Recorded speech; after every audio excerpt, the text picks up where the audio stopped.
I still think that's true for brands. I think that's true for, nonprofits. I think that's true for anyone trying to convey the message. It's the messenger, and I think it's their realness and what they're trying to deliver. Your business's success depends on relationships with customers, relationships with employees, and relationships with stakeholders. What do they all have in common? They're all human. Because no matter if your business is B2B or B2C, it's really H to H, human to human. Welcome to the Human Connection Podcast. I'm your host, Carl Ponto. Each week, I'll bring you stories, insights, and practical advice from experts that you can apply to your growing company and daily life. This week, I'm really excited to connect with Justin Ware. Justin is the Chief Revenue Officer at Camcorder AI. He is an Emmy-winning content marketer with experience in retail, nonprofit, education, and television news. Camcorder AI is Justin's fourth startup, building on his track record of leading both tech ventures and service agencies. Since 2012, Justin has founded or helped grow startups across technology and services, consistently placing video at the core of their offerings. In 2019, he led the successful sale of Groundwork Digital to the fundraising consulting firm BWF. After the acquisition, Justin took charge of firstname.co, transforming it into a thriving video production agency. With Camcorder AI, Justin brings together his expertise in video, business development, marketing, and product strategy, making this venture the ultimate culmination of his entrepreneurial pursuits. Congrats on launching Camcorder AI, and welcome to the Human Connection Podcast. Thank you, Carl. I appreciate it. So obviously the big theme for you and your entrepreneurial journey is video. So how have you used video in the past to help grow your various startups? Yeah, so video, to give you a sense of just how much it's been a through line throughout my entire career, I think my first video projects were way back in middle school. If you're my age or older, you might remember something called The People's Court and somebody named Judge Wapner. So I actually starred as Judge Wapner in this parody we created for our middle school video project. And I remember that video, it was fun, it was a blast, it was silly, but it was received really well. It was shown in front of, a large group of my fellow classmates, and people were laughing. And I remember thinking holy crap, we can go out and we can have fun creating all of this video content, which is just a blast. Making video is fun. And we can actually move people with it. We can get a message across, and we can get people to pay attention. And I think from that point forward, I've just always been just enthralled with the video production process and the video storytelling process. So, that led into, like you mentioned in the intro, I was in TV news for the first 6 years of my career. I went to the University of Minnesota. I started one of the first ever YouTube channels for higher education. Actually won an Emmy for the video production and that on that YouTube channel.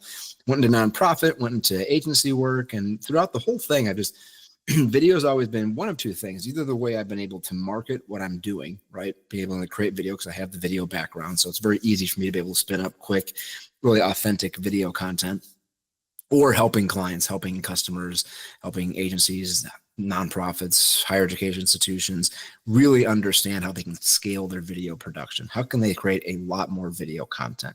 Because I think, you really nailed it, Carl, where, we can say B2C or B2B or whatever, but it is H to H. It is human to human, right? And video, because there is sound, because there is emotion, because you can see it, you can feel it more. It's just such a powerful tool for being able to convince and convey, whatever it is you're trying to communicate. So yeah, I think it's just really understanding that, a certain level of polish is nice. If you have the resources to have a very pretty video, great. But more than anything else, I've just always been focused on telling your authentic story through video in a way that really demonstrates why you are where you are and what you're doing, how you're selling, whatever. But video is that really cool tool that helps you tell that story and connect other people. Yeah, and I think I liked your comment about the polish aspect to it, because I think a lot of people, they people expect or want to see super polished and super well lit and have multiple camera angles, and it had to be really high production value. But I think more and more people are they're looking for more authentic, genuine, here's the real person, here's not just someone sticking to a script that's overly rehearsed and actually sounds kind of fake, because that's been done so much in the past. or like there's that thing where someone's obviously being interviewed by a host or talking to the camera, but then there's like that second shot where the person's no longer talking to the camera that people are viewing them from. And it seems such like a weird disconnect that it's like, why aren't you talking to me? I thought we were trying to connect here. And so I think that the shift away from needing all that extra polish and allowing people to just be more of themselves, although still professional, but more authentic is a great amplification of video's effect, because you get that sense of understanding a person before you really meet him in person. If you ever meet him in person, but it's that you don't really get that through text alone. Even if you're reading a bio about the person and seeing their picture, it's much more effective when you hear them talking and you see their mannerisms and expressions and stuff. Mm-hmm. Yeah. I mean, I think, we even have examples from different points throughout my career. Recently, we did a video project with a major university in your home state in California, and we had a really nice A/B test on Facebook. There was a video featuring the chancellor talking about a topic, and then we had students that was more rough around the edges, but kind of telling this, talking about that topic through their lens, through their viewpoint. So same concept, same message we were trying to convey, but very different, very buttoned up. Lots of polish, nice music, perfect lighting for the chancellor, roughly the same duration. They're both 60-second videos. So a really nice A/B test where all the variables were pretty much the same, except for the actual style of the content and the actors in the content. And it was something like, I think we had like 3,000 views through this one meta campaign, complete views, right? 3,000 complete video views for the student, really kind of rough around the edges video. And we had 50 for the chancellor, right?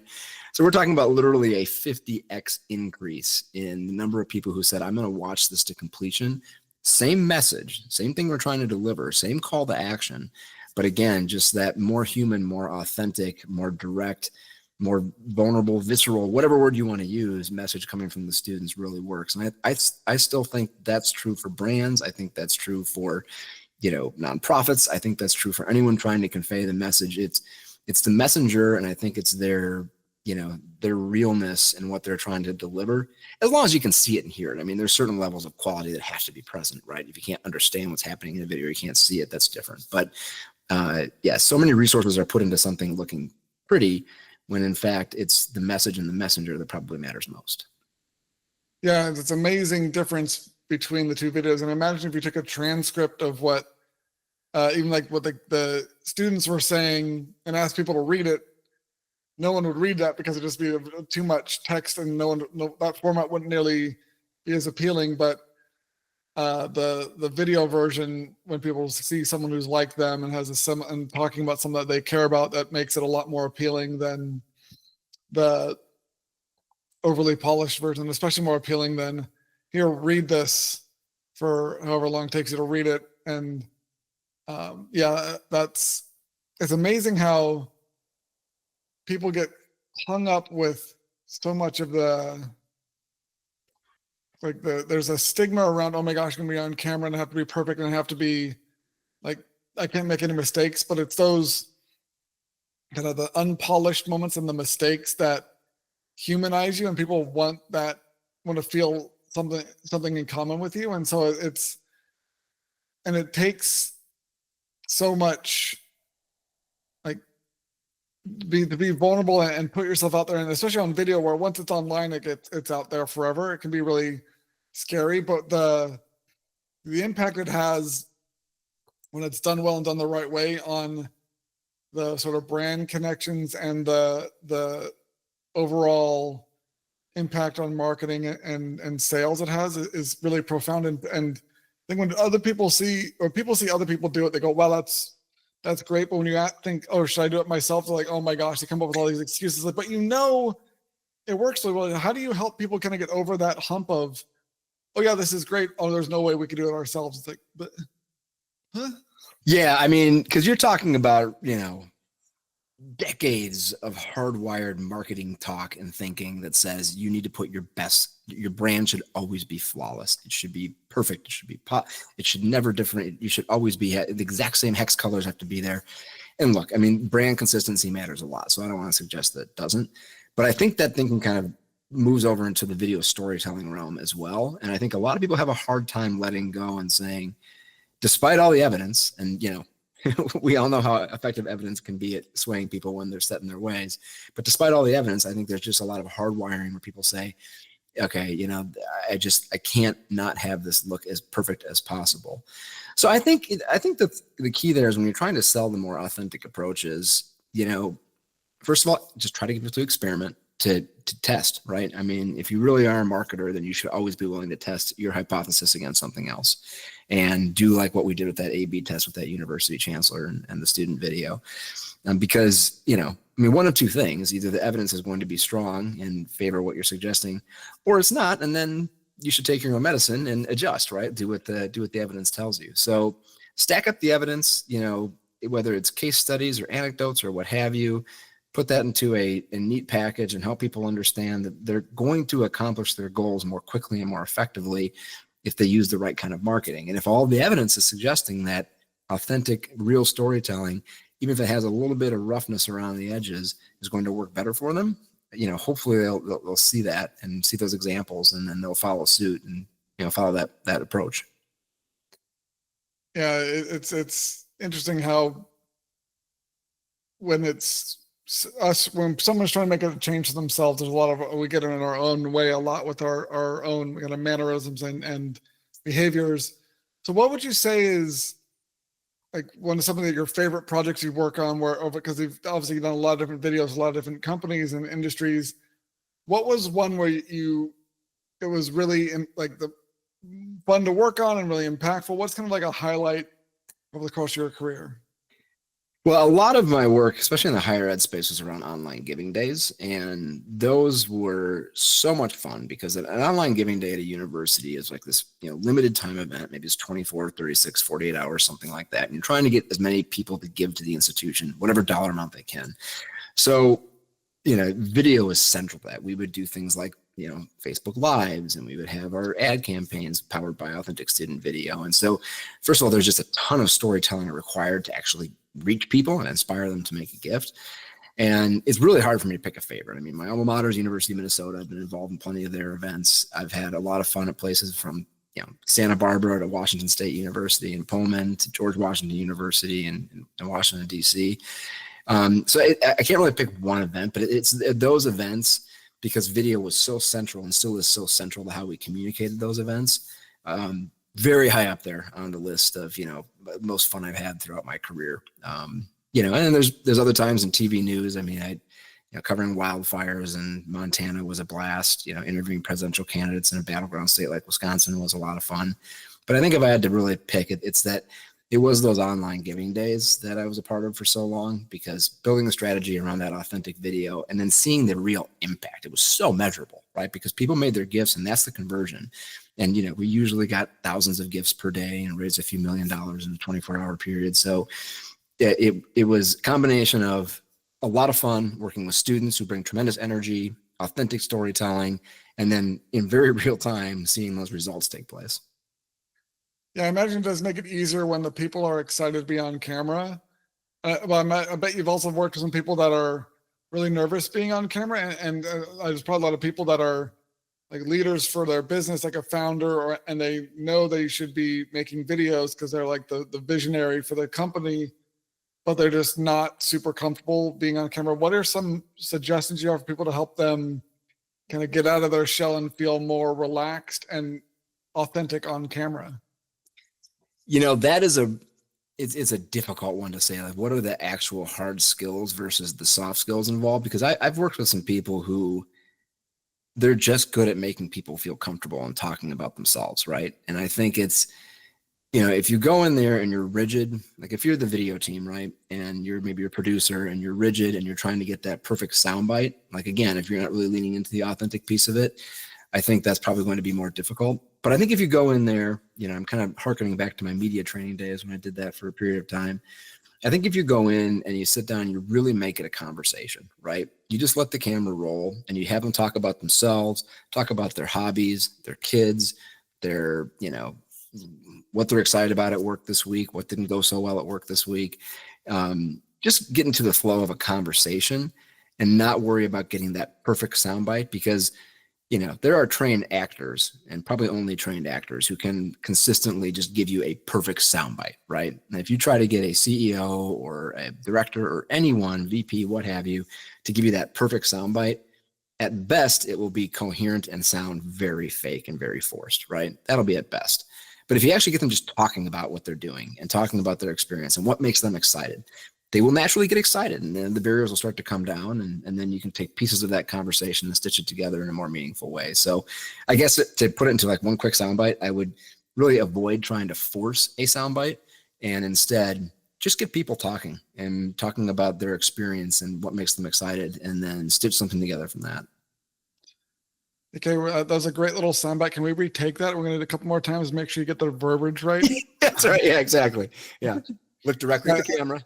Smile. Yeah, I can see how just making it, helping them reframe their perspective of what the shooting is going to be like from I have to be perfectly going to we're just have a conversation. I mean, even like talking about things that are just about their life or their work and other things that are not necessarily even about the topic that they're going to be recording the video about, but just to get them loose and flowing about any subject and not be so in their own head, and then just ease the conversation into the topic for the video or the topics for a bunch of videos if you're doing a big shoot day or something like that. I like that idea because it's not just like an action, go be perfect right away. It's more about we're talking, we're recording, there's no pressure, there's no like not trying to hit any specific like line or mark like an actor, and just make it as conversational as possible, because that's how people actually communicate. They don't like rehearse all their lines, and it's not all scripted. So that makes a lot of sense. And I think one of the other, kind of barriers that people, or excuses they use for not trying to do video, besides just being uncomfortable being on camera, is like how much work it takes on the back end for like going through all the footage and like coming up with all the different like scripts or outlines and stuff. So I'd imagine with what your new app is doing and so a lot of other tools out there, it's a lot easier to handle some of the back end stuff. So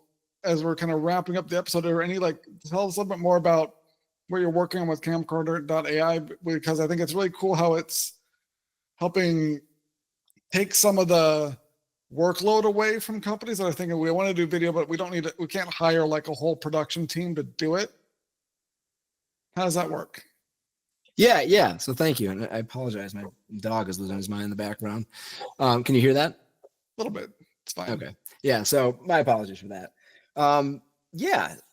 So it kind of goes back to that authenticity piece. Like that's Camcorder AI. And, we are in the AI space. So it probably sounds counterintuitive for us to say we actually don't believe very firmly in like generating fake people, right? What we want to enhance that authentic video storytelling piece. I've been talking about authenticity throughout the podcast. It's obviously a big part of what I believe in. So what we've built here is we've just built a series of tools that help you do things more efficiently, like logging footage, right? I mean, anyone who creates video content knows that logging footage is just a necessary evil. You've got to do it. You've got to look through everything, right? So what we do is we've used AI to say, okay, AI, how about you watch the footage for me? Give me a page of metadata so that I can have this fully searchable database of content. I don't have to log footage anymore. I can simply go in and say, where is the video of that woman who was running on the beach with the German Shepherd in Santa Monica? I shot it 3 years ago. I can't remember where it is, but you can ask the library and they'll find it for you, right? Or, anything along those lines. So, we're kind of looking at it as we don't want to use AI to take away authentic video storytelling with fake people and with fake images and things like that. What we want to be able to do is allow people to use that real authentic storytelling, right? If you sit down and you have that really good interview with someone and there's a lot of conversation in between, how can you pull out the parts from that interview that are unique, that would stand out, right? We want to use AI to kind of help you do some of those things so that, you can really focus on the creative storytelling piece and using authentic content. And then our tools can come in, whether it's logging video, drafting a storyboard, resizing for social media, take a lot of those tedious tasks away, save you a lot of time, and just help you produce a whole lot more authentic video content. Awesome. Well, Thank you so much for connecting with me today, Justin. If you enjoyed this episode of the Human Connection podcast, please like, leave a review, and share it. If you want to connect with myself or Justin, check out the links in the show notes. And remember, no matter if your business is B2B or B2C, it's really H to H, human to human. Happy connecting.